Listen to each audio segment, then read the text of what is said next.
we're moving on to the next presentation by Emma Kirby from the University of New South Wales on Is There Anything You Would Like to Tell Us? Exploring the Untapped Potential of Free Text Survey Responses.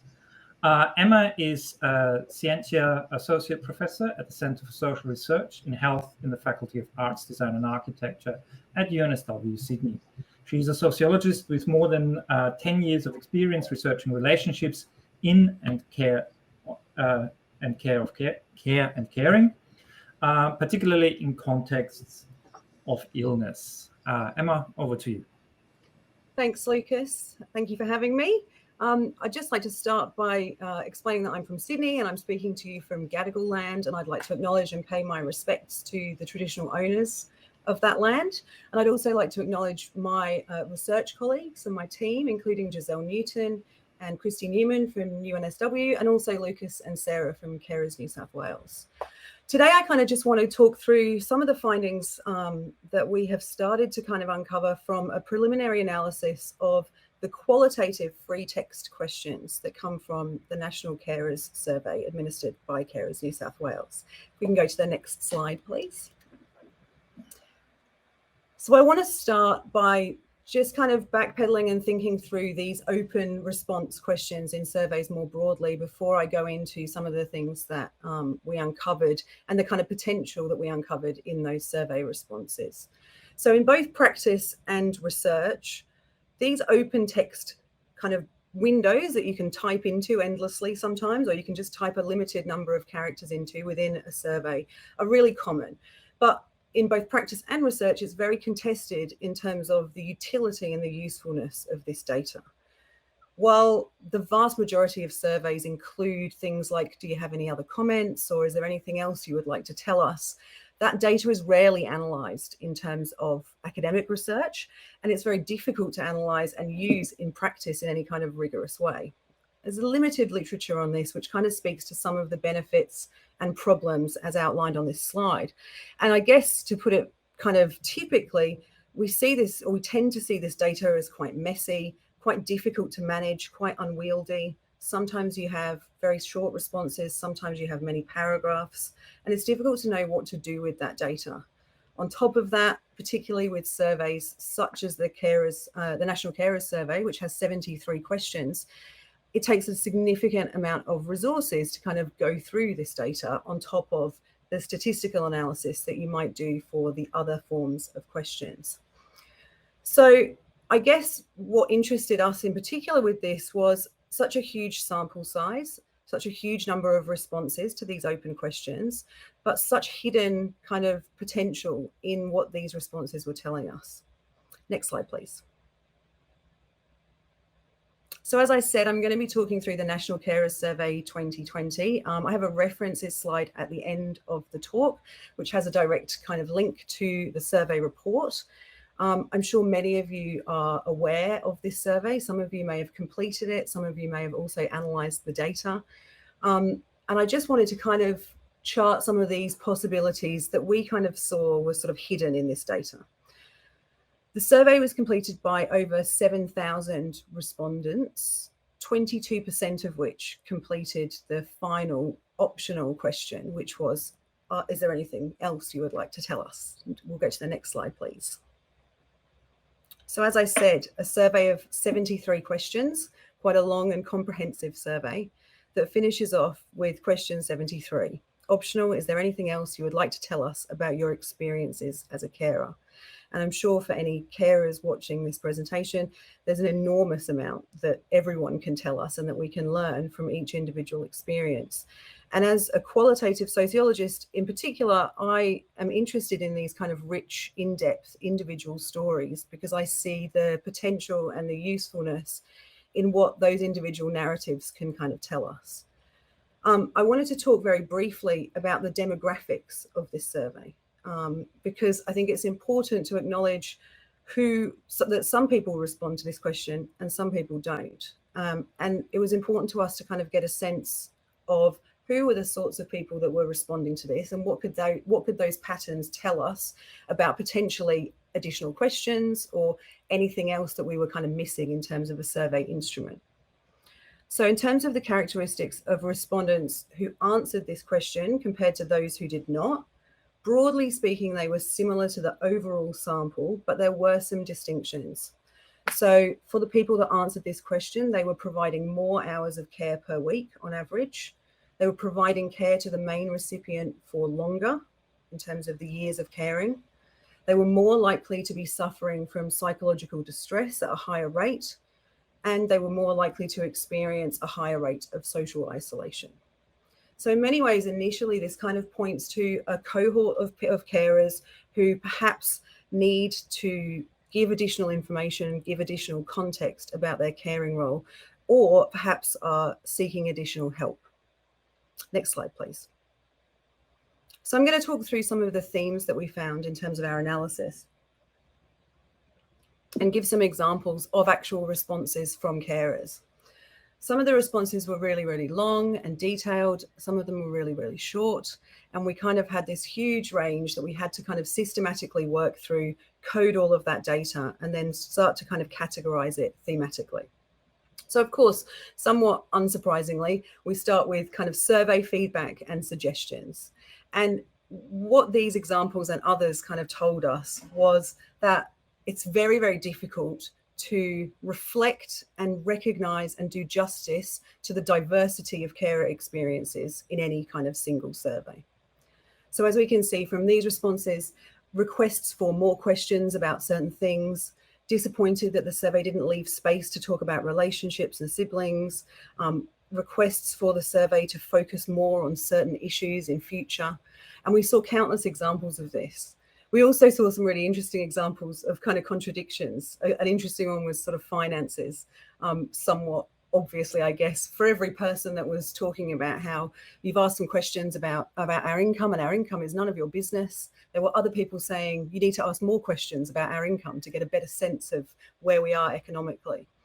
So I guess the kind of take-home message in terms of this feedback, not only is it important in terms of future survey iterations and learning and driving those survey questions based on kind of carer priorities, but it also really spoke to the diversity of experiences across the cohort of people that completed the survey.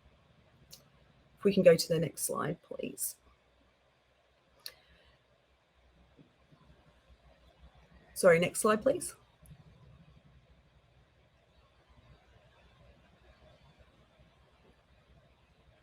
Thank you. So in terms of additional information and context, this was a really interesting one because in particular of the timing of the survey. So the survey was distributed at the beginning of pandemic restrictions in Australia, and we saw kind of countless attempts by participants to kind of contextualize and give more information about their experiences. And so something that in particular we saw that was super interesting was the COVID context and how people use this question as a really important way of explaining their current circumstances to perhaps their usual or their normal circumstances.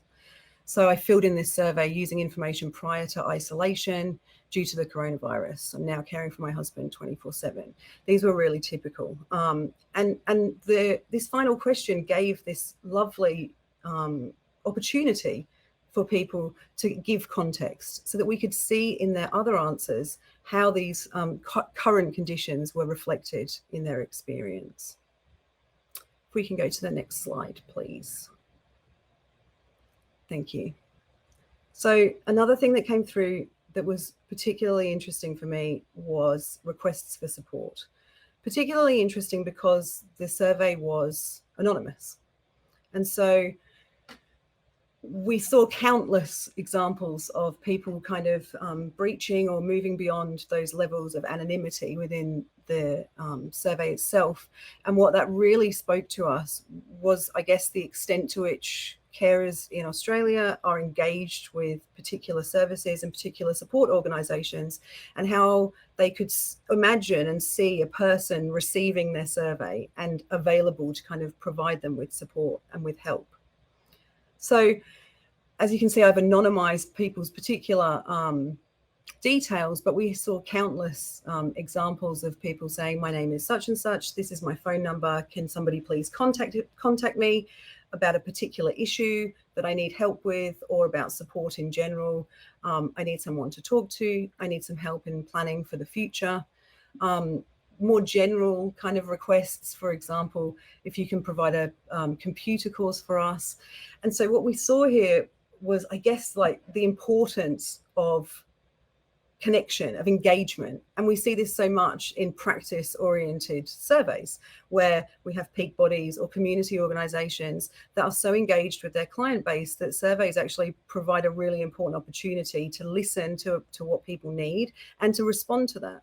And so you can see through these responses how there is opportunity within practice to follow up with particular people, hopefully if they've given details and they're not anonymous, and to be able to improve service provision for individuals and more collectively.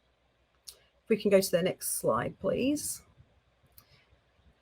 And to speak more broadly on a similar topic, these requests for support really reflected carers' positions, carers' experiences of not feeling sufficiently recognised and their needs sufficiently reflected, perhaps in government policy or allowance.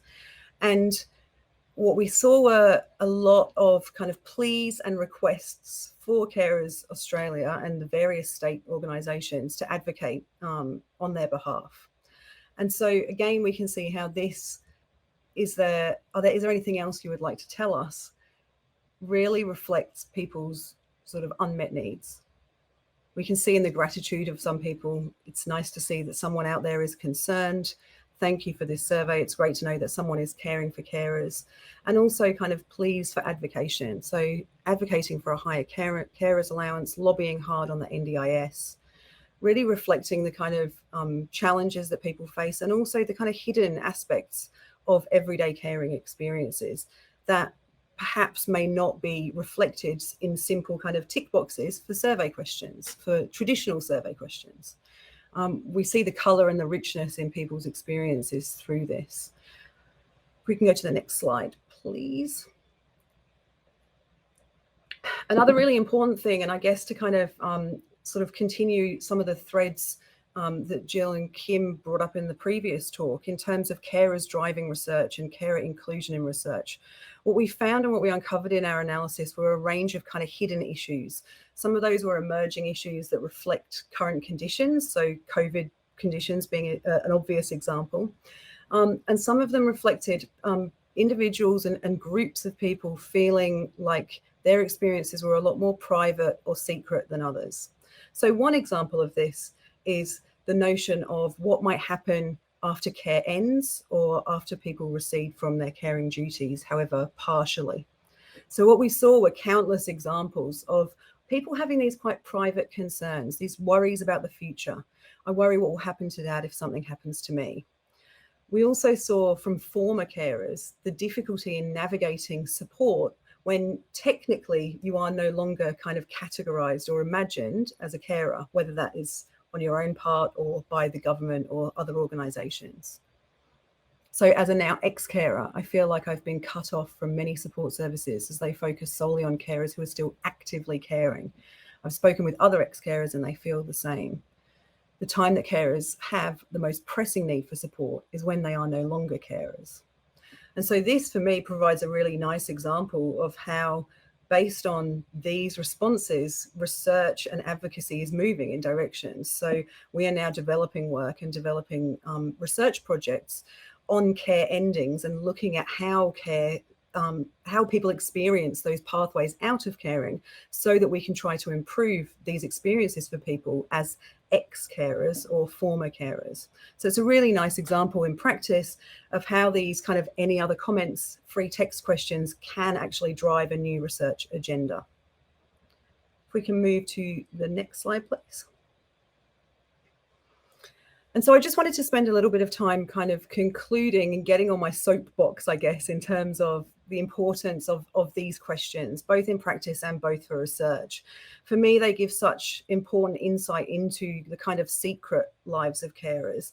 They give us an opportunity for carers to respond to perhaps the more private, taboo topics that are not included in surveys that they might just want to quietly share, privately share, and give more insight into.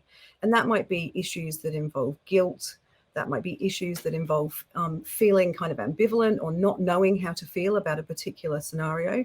Or it also might reflect issues that societally are quite taboo. If we think about notions of abandonment and guilt and moving on with life and how people manage those really complex issues that are not easily articulated in policy and in surveys.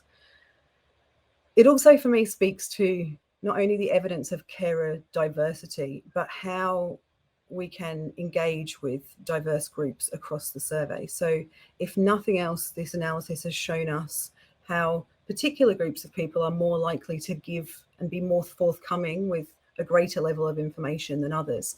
And that can tell us certain things about groups of carers that perhaps need additional help or support in certain areas. There's also, as I've shown, considerable possibility for uncovering new insights and new research directions, and really an opportunity for including this data as including carers' voices. So driving new directions in practice and in research based on these topics and these experiences that are emerging.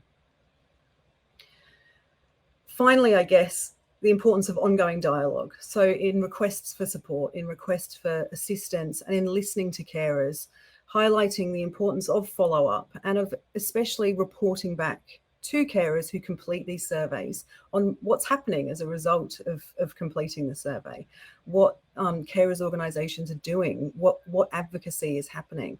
And I guess moving in those directions to ensure that carers who complete these surveys feel that there is a response, whether that is a response to an individual request of help, or there is a response more broadly in terms of advocacy and moving in particular directions.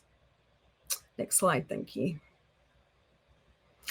So this is just a list of references and kind of useful reading. They're mostly overly academic and some of them might be behind paywalls. So if anybody is interested in having a look at any of them, you can just get in touch with me and I can facilitate viewing. And I guess I'd just like to say thank you and I guess move across to questions.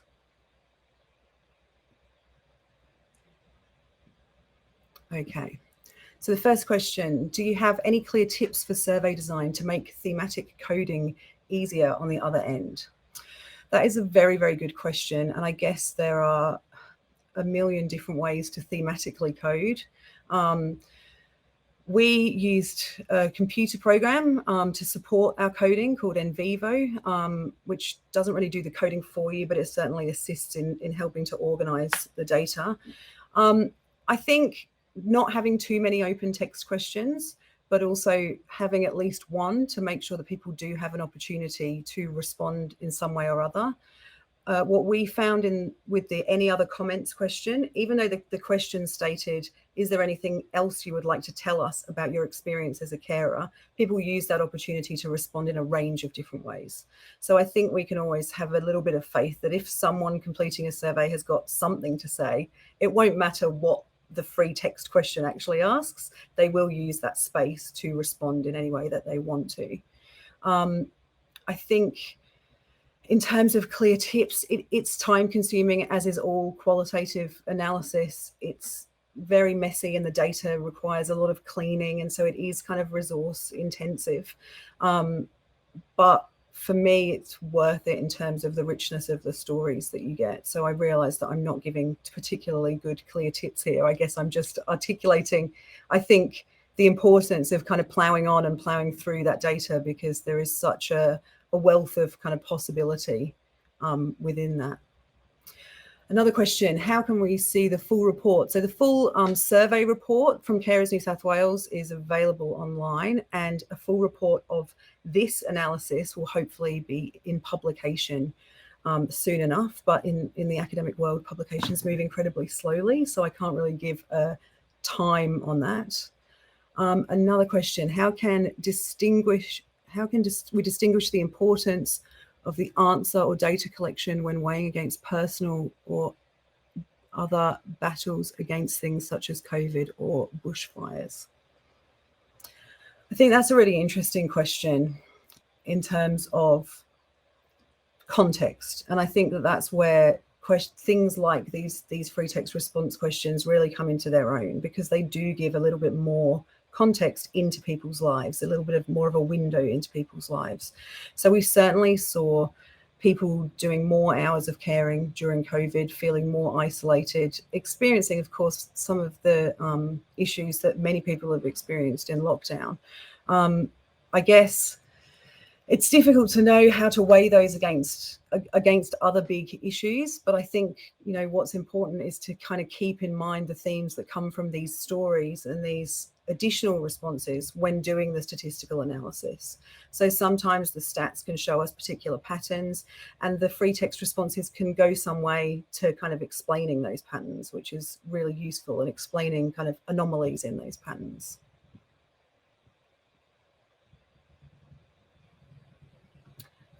Issues around ex-carers' well-being is so important to better understand. How can I find out more information about the research you're doing? Thank you, Greg, for that question. I guess watch this space. So we're in the process of building a little bit of a research program, and so more information will be available hopefully on that relatively soon on the Carers New South Wales website. So if you keep an eye on that, and I'm sure that stuff will get distributed in newsletters as and when it is available. But I agree. I think issues for ex-carers are incredibly important, and an incredibly hidden experience that we don't pay enough attention to. And, you know, the boundaries between current carers and ex-carers are also really blurry. You know, some people move in and out of caring arrangements. Some people will recede from primary caregiving, but still have an awful lot of caregiving responsibility. And of course, how people identify as carers is also super important. So I absolutely agree.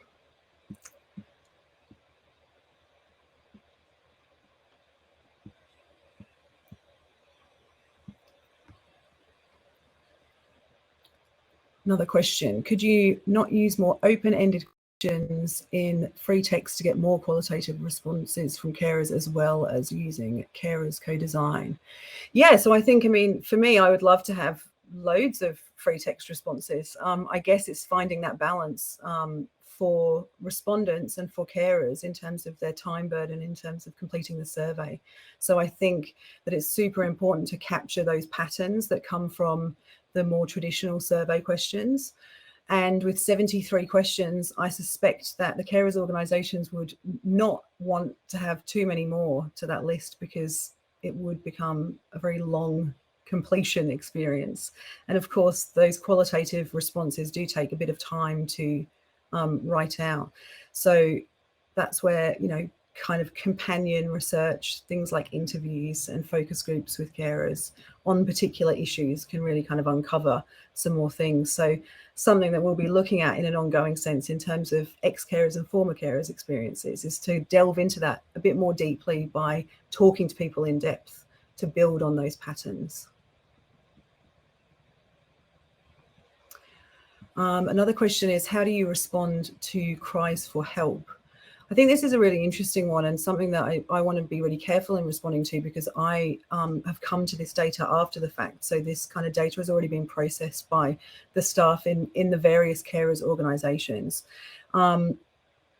I think it's super difficult to do when the carer survey is anonymous, if people have not included sufficient contact details with those cries for help. It's a quandary in terms of how to follow up on that stuff. And I know that where people have included details, there have been great opportunities for carers organisations to follow up with them and to get in touch. And so in that sense, it has been a unusual but really kind of productive method for engaging with individuals who need specific things at a particular time. Thanks very much.